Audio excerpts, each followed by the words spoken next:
नमः शिवाय। आज हम शिव पुराण कथा सार का कोटि रुद्र संहिता का चौथा पाठ पढ़ने जा रहे हैं। महाशिवरात्रि व्रत की विधि एवं महिमा, महाशिवरात्रि व्रत की उद्यापना। तो चलिए पढ़ते हैं। ऋषियों ने सूत जी से पूछा, हे व्यास शिष्य, किस व्रत से संतुष्ट होकर भगवान शिव उत्तम सुख प्रदान करते हैं, जिस व्रत के अनुष्ठान से भक्तजनों को भोग और मोक्ष की प्राप्ति हो सके, उसका आप विशेष रूप से वर्णन कीजिए। इस पर सूत जी ने कहा, महर्षियों, यही प्रश्न किसी समय ब्रह्मा, विष्णु तथा पार्वती जी ने शिव जी से पूछा था। उसके उत्तर में शिव जी ने यह कुछ कहा था, वो मैं तुम लोगों से कह रहा हूँ। भगवान शिव बोले, वैसे तो मेरे बहुत से व्रत हैं जो भोग और मोक्ष प्रदान करने वाले हैं। उनमें मुख्य 10 व्रत है जिन्हें जावाल स्तुति के विद्वान दशाश्वमेध व्रत कहते हैं। द्विजों को यत्न पूर्वक सदा इन व्रतों का पालन करना चाहिए, परंतु मोक्षार्थी को मोक्ष की प्राप्ति कराने वाले 4 व्रत का नियम पूर्वक पालन करना चाहिए। ये 4 व्रत है भगवान शिव की पूजा, रुद्र मंत्र का जाप, शिव मंदिर में उपवास तथा काशी में देह त्याग। ये मोक्ष के 4 सनातन मार्ग है। इन चारों में भी शिवरात्रि व्रत का विशेष महत्व है, अतः इसे अवश्य करना चाहिए। ये सभी के लिए धर्म का उत्तम साधन है। निष्काम अथवा सकाम भाव से सभी मनुष्य, वर्णों, आश्रम, स्त्रियों, बालकों तथा देवताओं आदि के लिए यह महान व्रत परम हितकारी माना गया है। प्रत्येक मास के कृष्ण पक्ष की चतुर्दशी शिवरात्रि कहलाती है, परंतु फाल्गुन मास की शिवरात्रि की महाशिवरात्रि संज्ञा है। जिस दिन अर्धरात्रि के समय चतुर्दशी तिथि विद्यमान हो, उसी दिन उसे व्रत के लिए ग्रहण करना चाहिए। उस दिन व्रती पुरुषों को प्रातः काल उठकर स्नान, संध्या आदि कर्मों से निवृत्त होकर मस्तक पर भस्म का त्रिपुंड तिलक और गले में रुद्राक्ष माला धारण कर शिवालय में जाकर शिवलिंग का विधि पूर्वक पूजन एवं मुझ शिव को नमस्कार करना चाहिए। तत्पश्चात श्रद्धा पूर्वक व्रत का संकल्प करे और शास्त्र प्रसिद्ध किसी भी शिवलिंग के पास जाकर रात्रि के 4 प्रहर में पूजा करे। यदि नर्मदेश्वर आदि शिवलिंग उपलब्ध ना हो तो 4 मूर्तियों यानी कि पार्थिव शिवलिंग का निर्माण कर उनकी 4 प्रहर में पूजा करनी चाहिए। रात्रि में गीत वाद्यादि द्वारा उत्सव पूर्वक जागरण करना चाहिए।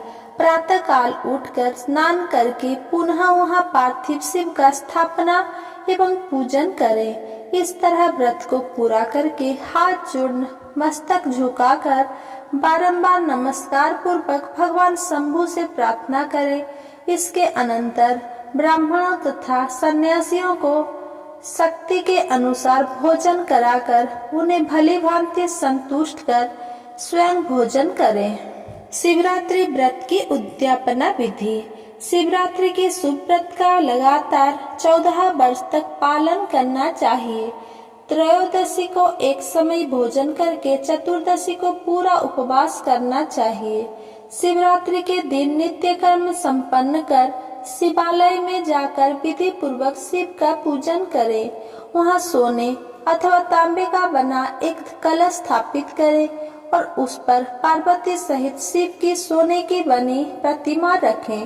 रात्रि के प्रत्येक प्रहर में शिव पूजन करें और भाव कीर्तन करते हुए रात्रि जागरण करें।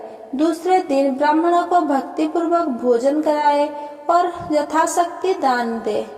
तदनंतर भगवान महेश्वर को सदाशिव को पुष्पांजलि अर्पण कर प्रार्थना करे, देव देव महादेव शरणागत वत्सल व्रते नान्यन देवेश कृपा कुरु मम परि मया भक्त्यनुसारणे व्रत में कृत शिव न्यून संपूर्णता यानु प्रसादतव शंकरम अज्ञानाद्यापि वा ज्ञानांजप पूजितं माया कृतं तदस्तु कृपया संकल्प तव शंकरम, सफल तव शंकर।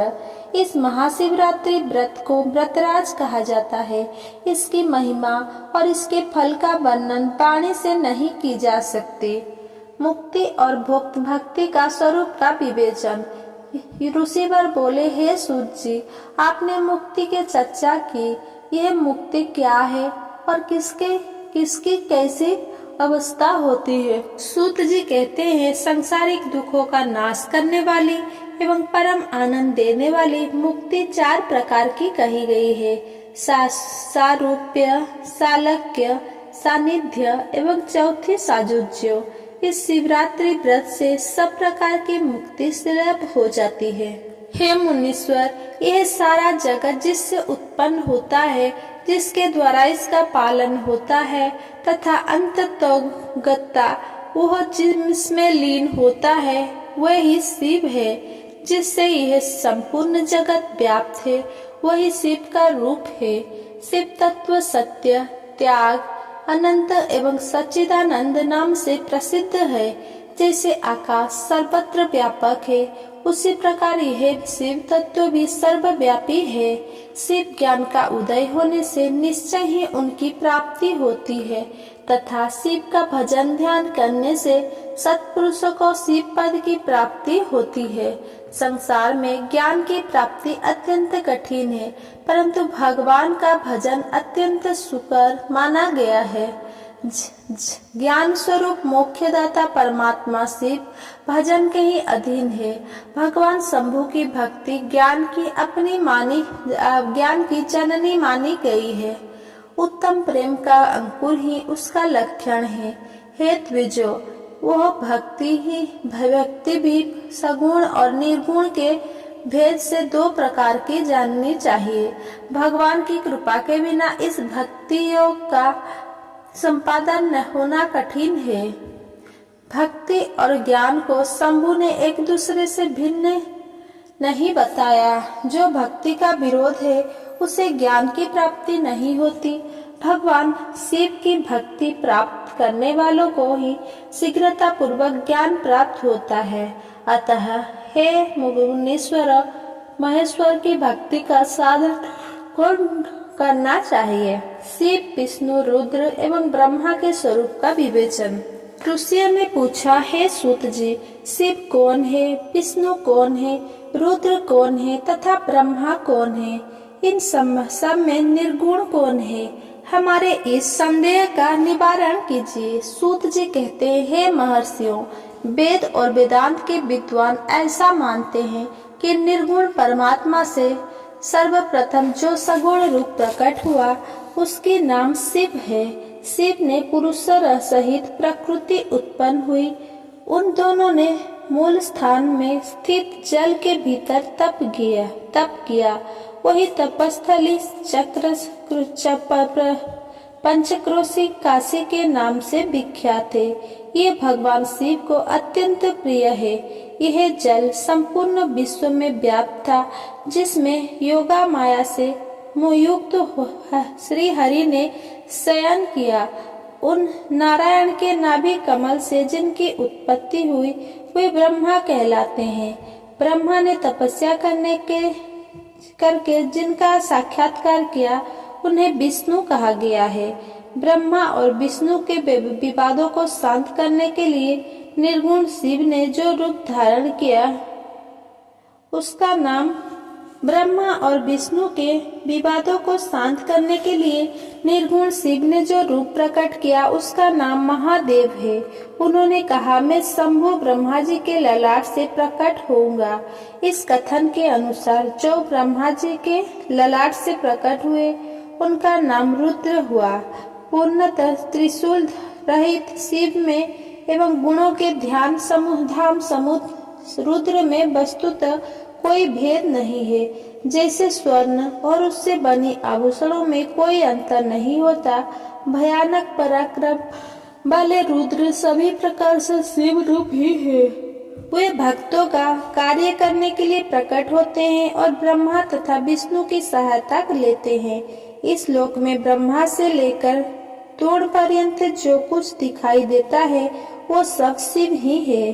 अनेकता की कल्पना मिथ्या है। शंभु को ही वेदों का प्राकट्य करता तथा वेदपति कहा गया है। वही सब पर अनुग्रह करने वाले साक्षात शंकर है। कर्ता भरता हरता साक्षी तथा निगुण भी वही है। उन शिव का कोई उत्पादक नहीं है, उनका कोई पालक तथा संहारक भी नहीं है। वे स्वयं सबके कारण हैं। यह उत्तम शिव ज्ञान यथार्थ रूप से कह दिया है। इसे ज्ञानवान पुरुष ही जानते हैं और कोई नहीं। शिव संबंधी तत्व ज्ञान का वर्णन और उसकी महिमा। सूत जी कहते हैं, हे ऋषियों, मैंने शिव ज्ञान जैसा सुना है उसे बता रहा हूँ। ये अत्यंत गूढ़ और परम मुख्य स्वरूप है। संपूर्ण लोकों में संपूर्ण जगत शिवमय है। शिव भगवान शिव का ही अंश है, परंतु अब अविद्या से मोहित होकर अवश हो रहा है और अपने को शिव से भिन्न समझता है। अविद्या से मुक्त होने पर वो शिव ही हो जाता है। जैसे अग्नि तत्व प्रत्येक काष्ठों में स्थित है, परंतु जो उस काष्ठ का मंथन करता है वही असंदिग्ध रूप से अग्नि को प्रकट करके देख पाता है। उसी तरह जो बुद्धिमान यह भक्ति आदि साधनों का अनुष्ठान कराता है उसे शिव का दर्शन प्राप्त होता है। सर्वज्ञ केवल शिव का दर्शन प्राप्त होता है। सर्वत्र केवल शिव है, शिव है, शिव है, दूसरी कोई वस्तु नहीं। वे शिव भ्रम से ही सदा नाना रूपों में भासित होते हैं। शिव तथा संपूर्ण जगत में कोई भेद नहीं है। जैसे एक ही सूर्य नामक ज्योति जल संपूर्ण जल आदि उपाधियों से विभूषित होकर उपाधियों से विशेष रूप से नाना प्रकार की दिखाई देती है, उसी प्रकार शिव भी है। जैसे आकाश सर्वत्र व्यापक होकर विस्पर्श आदि बंधन में नहीं आता, उसी प्रकार व्यापक शिव भी कहीं नहीं बनते। अहंकार से युक्त होने के कारण शिव का अंश जीव कहलाता है। उस अहंकार से मुक्त होने पर वह साक्षात शिव ही है। जैसे एक ही स्वर्ण चांदी आदि से मिल जाने पर कम कीमत का हो जाता है, उसी प्रकार अहंकार युक्त जीव अपना महत्व खो बैठता है। जो शुभ वस्तु का पाकर हर्ष से खिल नहीं उठता है, अशुभ को पाकर क्रोध या शोक नहीं करता तथा सुख दुख आदि सभी विद्वानों से बाधा समाभाव रखता है, वो भगवान कहलाता है। आत्मा चिंतन तथा भक्ति वत्सल जो तथा सुख दुख आदि सभी द्वंद्वों में समभाव रखता है, वो ज्ञानवान कहलाता है। आत्मचिंतन तथा तत्व के विवेक से ऐसा प्रयत्न करें कि शरीर से अपनी पृथकता का बोध हो जाए। मुक्ति की इच्छा रखने वाला पुरुष शरीर एवं उसके अभिमान को त्याग कर अहंकार युक्त एवं मुक्त हो सदाशिव में लीन हो जाता है। अध्यात्म चिंतन एवं भगवान शिव की भक्ति ये ज्ञान के मूल कारण है। जो अनन्य भक्ति से युक्त होकर शंभु का भजन करता है उसे अंत में अवश्य ही मोक्ष प्राप्त होता है। अतः मुक्ति की प्राप्ति के लिए भगवान शंकर से बढ़कर दूसरा कोई देवता नहीं है। उनकी शरण लेकर जीव संसार बंधन से छूट जाता है। ब्राह्मणों, तुमने जो कुछ पूछा था वो सब कुछ मैंने तुम्हें बता दिया। इसे तुम्हें प्रयत्न पूर्वक गुप्त रखना चाहिए। ऋषि बोले, आपने हमें शिव तत्व संबंधी परम उत्तम ज्ञान का श्रवण कराया है। आपकी कृपा से हमारे मन की भ्रांति मिट गई। सूत जी ने कहा, ये भी शिव विज्ञान भगवान शंकर को अत्यंत प्रिय है। ये भोग और मोक्ष देने वाला तथा शिव भक्ति को बढ़ाने वाला है, जो कोटि रुद्र संहिता के नाम से विख्यात है, जो पुरुष एकाग्रचित हो भक्ति भाव से इस संगीता को सुनेगा या सुनाएगा, वो समस्त भोगों को उपभोग करके अंत में परम गति को प्राप्त कर लेगा। यदि कोटि रुद्र संगीता संपूर्ण। अगर मेरा ये वीडियो आपको पसंद आया हो तो मेरा वीडियो को लाइक, कमेंट, शेयर करें और मेरा चैनल को सब्सक्राइब करें। धन्यवाद।